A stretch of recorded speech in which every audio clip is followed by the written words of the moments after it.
মধ্যপ্রাচ্যে চলমান যুদ্ধের টানটান উত্তেজনার মাঝে ইরানের আকাশে একটি মার্কিন যুদ্ধ বিমান ভূপাতিত হওয়ার খবর বেশ চাঞ্চল্য ছড়িয়েছে।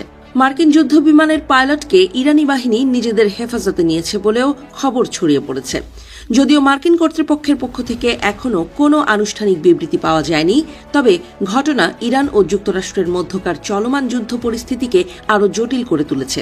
ইরানের তাসনিম নিউজ এজেন্সি সহ বেশ কিছু গণমাধ্যম বলছে, দেশটির দক্ষিণাঞ্চলে আমেরিকার একটি F-15E যুদ্ধবিমান ভূপাতিত করেছে ইরানের শক্তিশালী বিশেষ বাহিনী ইসলামী বিপ্লবী গার্ড IRGC। দাবি করা হচ্ছে, যুদ্ধবিমানটি বিধ্বস্ত হওয়ার আগেই পাইলট প্যারাসুটের সাহায্যে নিরাপদে বেরিয়ে আসতে সক্ষম হয়েছেন। তবে তিনি ইরানি ভূখণ্ডের ভেতরেই অবতরণ করায় তাকে বন্দী করা হয়েছে বলে ধারণা করা হচ্ছে। সামাজিক যোগাযোগ মাধ্যমে বিধ্বস্ত বিমানের ইজেকশন সিটের কিছু ছবি ছড়িয়ে পড়েছে। বিধ্বস্ত হওয়া মার্কিন যুদ্ধবিমানে থাকা পাইলটের বর্তমান অবস্থা নিয়ে বিভিন্ন রকম তথ্য পাওয়া যাচ্ছে।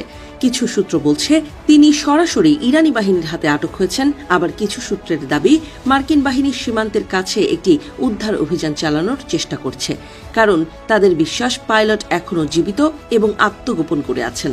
বিভিন্ন রকম তথ্য সামনে আসার বিষয়টি নিয়ে এক ধরনের ধোঁয়াশা তৈরি হয়েছে। এক বিবৃতিতে ইরানের ইসলামিক বিপ্লবী গার্ড বাহিনী বলছে, তারা মধ্য ইরানে যুক্তরাষ্ট্রের আরও একটি অত্যাধুনিক F-35 যুদ্ধবিমান ভূপাতিত করেছে। তাদের দাবি অনুযায়ী যুদ্ধবিমানটি একটি মার্কিন স্কোয়াড্রনের অংশ ছিল। এটি সম্পূর্ণ ধ্বংস হয়ে গেছে, তবে এই দাবির সপক্ষেও এখনও কোনো প্রমাণ দিতে পারেনি IRGC। এই ঘটনাটি এমন এক সময়ে ঘটল যখন ইরানের ওপর ক্রমাগত বিমান হামলা চালাচ্ছে যুক্তরাষ্ট্র ও ইসরায়েল।